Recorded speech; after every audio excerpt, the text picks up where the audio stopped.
अगर हम deputy mayor बनते हैं तो ब्लैकमेल होंगे, 2800 का अंडर में रहना पड़ेगा, जो कहेगा वो करना पड़ेगा, ये काम नहीं होगा, इतना इससे कमीशन ले लिया, आप चुप रहिए, अब डिप्टी मेयर आप चुप रहिए, तो हमको चुप रहना पड़ेगा। हम बने या कोई भी डिप्टी मेयर, मजबूरी है, और नहीं तो फिर खरीद बिक्री होगा, तो वो तय रकम देना पड़ेगा। एक पार्षद को अगर हम 2 लाख भी देते हैं तो 28 को तो 56 लाख रुपया देना पड़ेगा। 4 लाख रुपया खुद पार्षद बनने में, 60 लाख तो इसे खर्चा हो जाएगा अंदर में। उसके बाद भी ब्लैकमेल होगा, जो भी बनेगा डिप्टी मेयर। मतलब आपको समर्थन पाने के लिए सबको खर्चा देना पड़ेगा। हाँ, हमको का कोई भी डिप्टी मेयर अगर बनेगा तो 28 को पार्षद लोग चुनेगा, तो आप भी पार्षद लोग जीत के आएगा तो खर्चा करके आया है, तो मांगेगा ना क्या भाई हमको खर्चा दो तब हम तुमको वोट देंगे। जोहार, नमस्कार, आप देख रहे हैं द आवाज न्यूज और हमारे साथ है लखपति कुमार साहू जी, डिप्टी मेयर के प्रत्याशी हैं और रांची नगर निगम की ओर से चुनाव जो है वो होगा और उसमें भ्रष्टाचार जो होता है उसको लेकर के इन्होंने अपना आवाज उठाया है।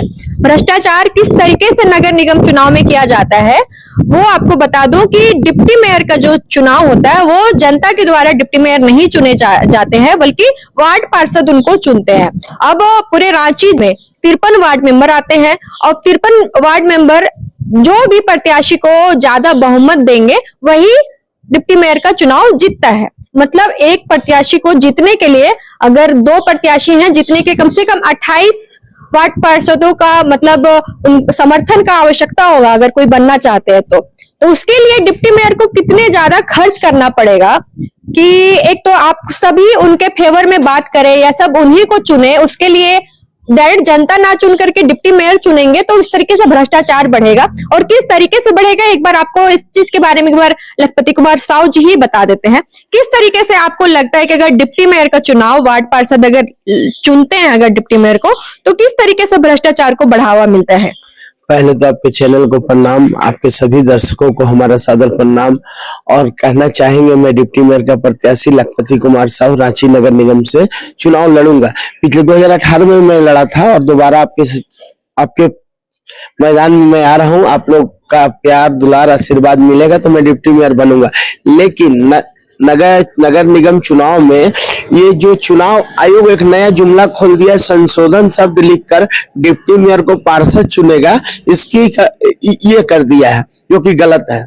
अगर डिप्टी मेयर को पार्षद चुनेगा तो 28 को पार्षद का बहुमत अगर हम डिप्टी मेयर बनते हैं तो ब्लैकमेल होंगे, 2800 का अंडर में रहना पड़ेगा, जो कहेगा वो करना पड़ेगा, ये काम नहीं होगा, इतना इससे कमीशन ले लिया, आप चुप रहिए, अब डिप्टी मेयर आप चुप रहिए, तो हमको चुप रहना पड़ेगा। हम बने या कोई भी डिप्टी मेयर, मजबूरी है, वो तो चुप रहेगा, कहेगा भाई इसी का समर्थन हम चल रहे हैं।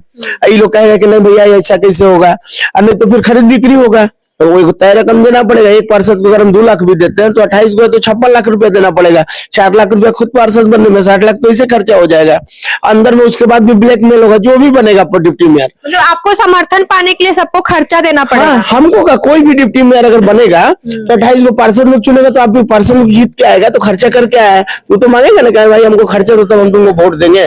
कैसे होता है राज्यसभा संसद में चुनाव में, राज्यसभा संसद में आपको वोट देंगे तो बदले में कुछ तो मांगे। हमको कोई भी प्रत्याशी होगा तो उससे मांगेगा, तो उसका दोहन हो तो पहले पैसा निकालने के चक्कर में रहेगा कि बहुत पैसा मेरा लग गया, निकाले उसको, तो जनता का काम कम होगा, नगर निगम का सफाई रुक जाएगा, आपका जो गाड़ी कचरा गाड़ी है वो नहीं आएगा, होल्डिंग टैक्स में बेतहाशा कोई टेंडर किसी को दे के अब बेतहाशा वृद्धि होगा तो जनता त्राहिमाम करेगा। उसको रोकने के लिए हमने गया था राज्यपाल महोदय के पास, हमने लिखा राज्यपाल महोदय से मिलने का समय मांगा था, आपका चैनल में भी चला था, हमको समय मिला 10-5 मिनट के लिए, बहुत अच्छा ढंग से बात हुआ, उन्होंने हमारी पहल को सराहना किया महामहिम राज्यपाल ने कि आपने बहुत अच्छा प्रयास किया लखपति जी कि आप इस तरह का मामला को बढ़ने से रोक रहे हैं।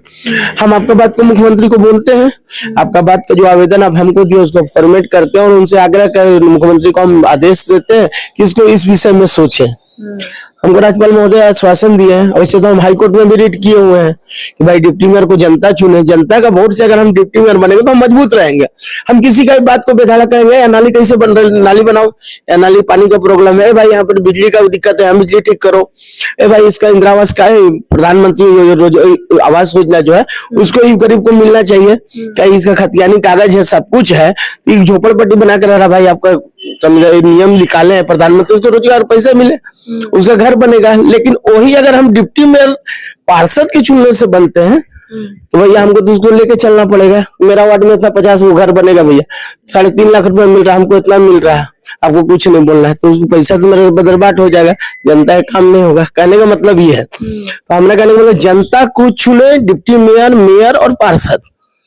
मेयर को जनता चुन रहा है, पार्षद को जनता चुन रहा है, फिर डिप्टी मेयर को पार्षद काहे चुनेगा, उसको भी जनता चुने। यही मांग को लेकर मुख्यमंत्री को पत्र दिए हैं, चुनाव आयोग को भी पत्र दिए हैं, राज्यपाल महोदय से मुलाकात हुआ, बहुत संतोषजनक बात कहे, आश्वासन दिए कि नहीं आपका मांग जायज है और होगा, ये चीज हम होना चाहिए।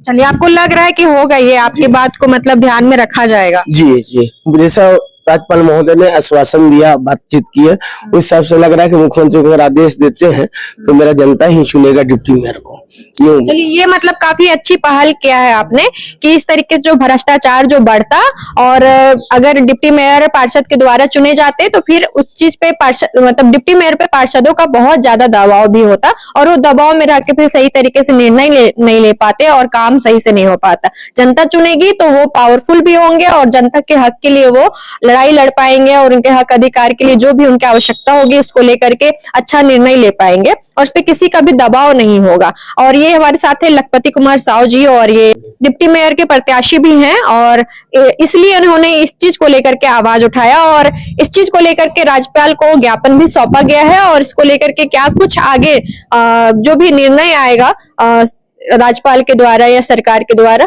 जो भी नए नियम आएंगे उस चीज को लेकर आपको अपडेट कर दिया जाएगा। फिलहाल के लिए शुक्रिया, और आप देखते रहे दावा आज न्यूज।